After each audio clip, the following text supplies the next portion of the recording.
Hi guys, Jace here. Now let's talk about drivetrains, specifically the brand new, well, a couple of months old now, Sram T transmission axis drivetrain.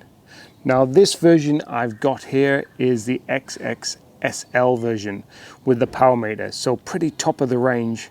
Now I'm coming at you from the point of view of the average to decent rider who has paid his own money for this drivetrain.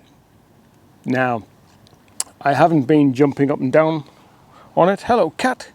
Come on, out of the way. Oh. So I'm going to tell you how it rides, the good points about it, the not so good points. Would you put it on an e-bike? And maybe it's up to you to decide if you'd like to upgrade. Let's hit the trails first.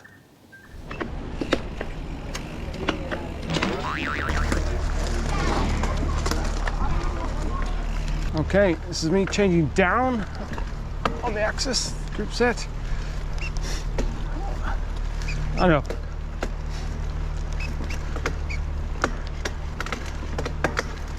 As you can hear, it's not silent. It's changing into a harder gear. You can hear the controller. And you can hear the gears just one at a time there.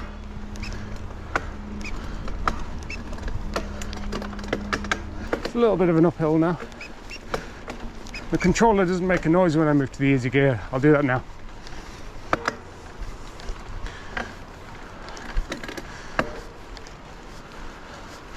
But you can still hear the derailleur and the cassette. I'll just jump up a few now to harder gear. That was pretty smooth. And it's very smooth on terrain that isn't that steep. Easy gear, and again harder gear. That was easier, harder.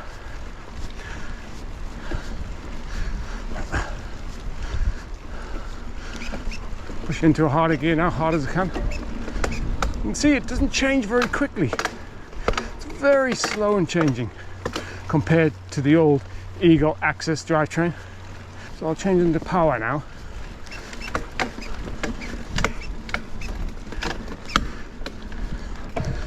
And it changed every time.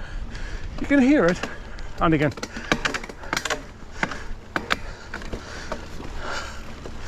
I mean, that's certainly not silent, but it changes. This is steep now, changing to easy gear. Nose enough, harder gear. Smooth and smooth. I'll go all the way down to easiest gear. Now I'm just going to press up into the hardest gear so it jumps through all of the cogs and the rear cassette. Now it's just slightly uphill this, and I won't ease off the power.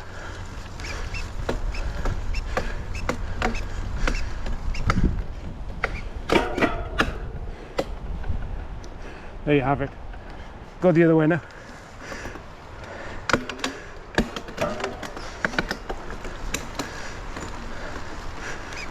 All the way.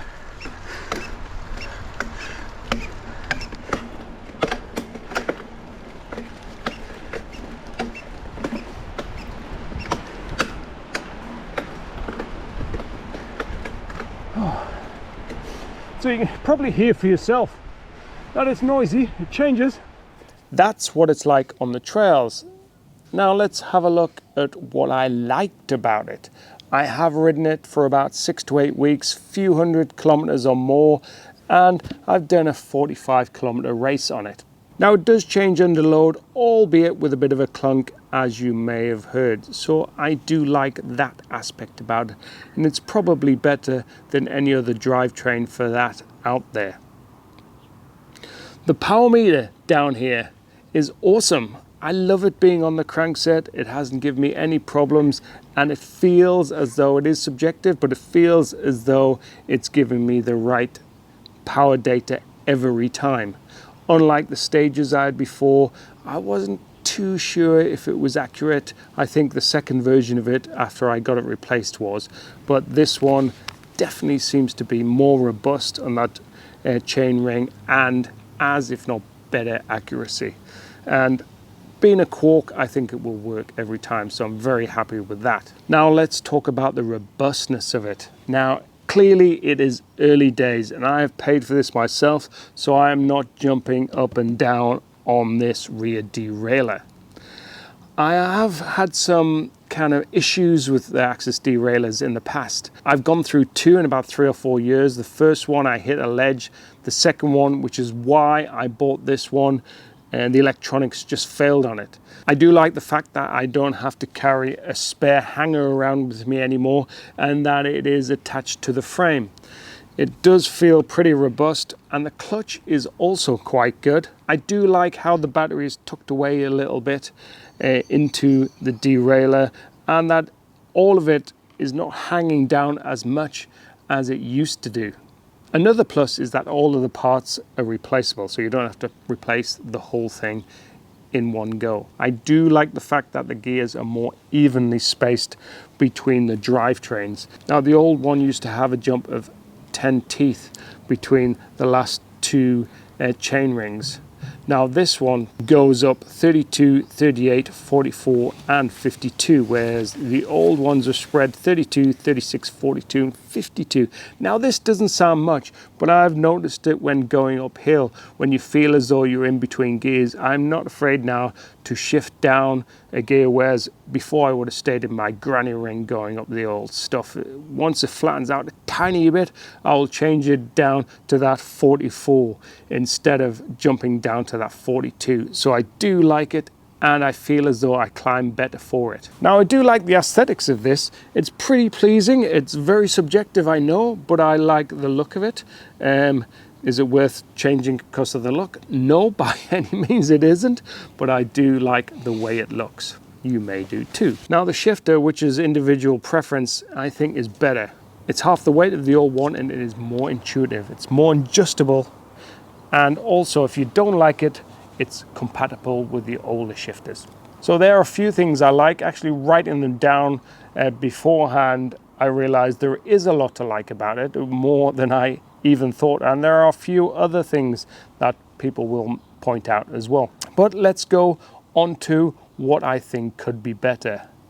Well, first of all, the elephant in the room, how noisy is it changing?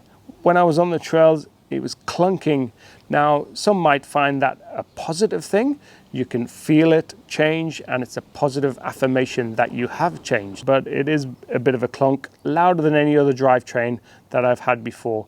Louder than the Sram Axis and louder than the Sram Shimano Axis that I previously had, which was pretty smooth in its changing, I must say. Now the speed of change, I have read that it is super quick to change, but that is not my experience. I think it is slower than the Eagle Axis and slower than Shimano XTR when you try to change a bunch of gears.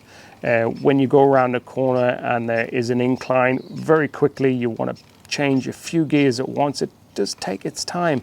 Now the chain has to line up in the right place to the cassette for it to change properly. Now if that takes a while, if that takes half a revolution, it takes half a revolution. So you'll press and wait for it to change and it'll change in the correct place. That's why it shifts so smoothly every time and under load. But it does take a little bit longer than other drivetrains I have noticed. All right, the price. Well, this one is top of the range, over 5,000 New Zealand dollars. What's that? That's probably 2,500 pounds. I don't know, 3,000 or so US dollars, although it's cheaper over there. So it is expensive. Would you put this on an e-bike? Well, the fact that it shifts under load is very appealing in that regard.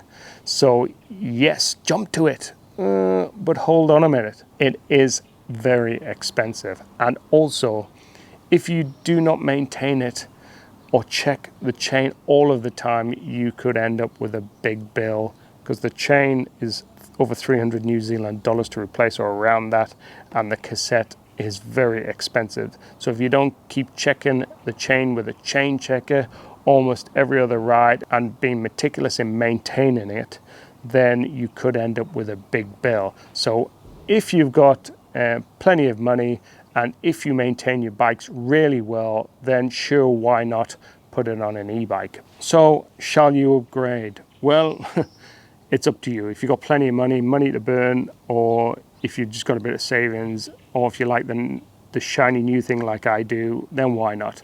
Otherwise, probably wait till it's on a new bike that you buy. Change your new bike and maybe upgrade, or get the version with the new T transmission drivetrain on it. Have I regretted it? No, I haven't, not one bit. As I've said, there's lots of things to like about this T transmission, and I'm sure I'm gonna love it. And also, it's so expensive, I'll be swapping it to every bike I own in the next 5 years. So thanks for watching. Give me a thumbs up if you like the content, and don't forget to subscribe. It helps the channel a lot. See you out there on the trails. Hello. Hello. How's the building going? Well, it was going good till then.